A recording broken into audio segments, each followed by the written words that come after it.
आज हम आपको सिंपल एपिथेलियल टिश्यू के बारे में पढ़ाएंगे। तो सिंपल एपिथेलियल टिश्यू जो है वो 5 टाइप्स का होता है।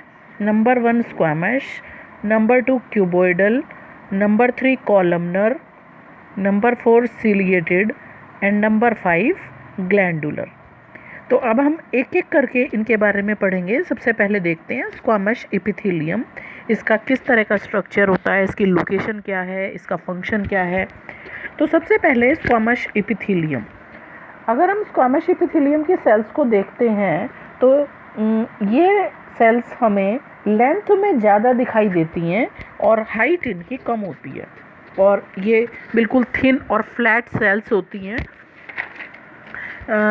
अगर हम इनको ऊपर से देखते हैं तो इसमें हमें एक बड़ा सा न्यूक्लियस दिखाई देता है, और ये इस तरह का हमें दिखता है कि जैसे अगर कोई एग हमारे हाथ से छूट के ज़मीन पे गिर जाए तो उस एग के कंटेंट जिस तरीके से फैलेंगे, जैसे कि आप यहाँ पे इस डायग्राम में देख सकते हो कि जिस तरह की अपीयरेंस एक एग के कंटेंट देते हैं उसी तरह की अपीयरेंस स्क्वैमस एपिथेलियल की सेल्स देती हैं।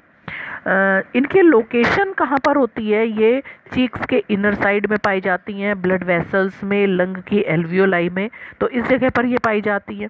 और इनका वर्क क्या होता है? ये अपने से नीचे जो टिश्यूज़ प्रेजेंट रहते हैं, अंडरलाइंग टिश्यूज़, उनकी प्रोटेक्शन का काम करते हैं। अब देखते हैं क्यूबॉइडल एपिथेलियम। तो क्यूबॉइडल एपिथेलियम नाम से ही पता चल रहा है कि अगर हम इनको देखेंगे तो ये हमें क्यूब की शेप की दिखाई देंगी, और ऊपर से अगर हम इनको देखेंगे तो ये हमें पॉलीगोनल शेप में दिखाई देंगे। इनका न्यूक्लियस जो है वो सेंटर में प्रेजेंट होता है, और लोकेशन की बात करें तो ये salivary gland, pancreatic gland, nephrons, इन सब में प्रेजेंट होती हैं। और इनका वर्क होता है जूसेस का सिक्रीशन करना, एक्सक्रीशन में हेल्प करना या एब्जॉर्प्शन करना। थर्ड आती हैं कॉलमनर एपिथेलियम। तो कॉलमनर एपिथेलियल की जो सेल्स होती हैं वो कॉलम लाइक, नाम से ही पता चल रहा है किस तरह की होती हैं, कॉलम लाइक सेल्स होती हैं। और ये कॉलम या पिलर जैसी होंगी, तो इनकी विड्थ कम होगी और हाइट बहुत ज़्यादा होगी, और न्यूक्लियस इनका बेस की तरफ प्रेजेंट होगा, और ये इंटेस्टाइन, गॉल ब्लैडर, स्टमक यहाँ पर प्रेजेंट होती हैं। इनका काम है जूसेस का सिक्रीशन करना और फूड के एब्जॉर्प्शन में हेल्प करना। तो इस तरह की कॉलम जैसी सेल्स हमें इसमें दिखाई देती हैं, ये वाली, जिनकी लेंथ ज़्यादा हो और विड्थ कम हो। नेक्स्ट आता है फिर सिलिएटेड एपिथेलियम। तो सिलिएटेड एपिथेलियम में क्या होगा कि जो फ्री एंड्स होगा, सेल का जो फ्री एंड होगा उस पे छोटे छोटे आउटग्रोथ्स या सीलिया निकले होंगे, और इनके न्यूक्लियस भी बेस की तरफ ही प्रेजेंट होते हैं। लोकेशन की बात करें तो ये फैलोपियन ट्यूब में, ब्रोंक्यूल्स में और नेफ्रॉन्स में प्रेजेंट होते हैं।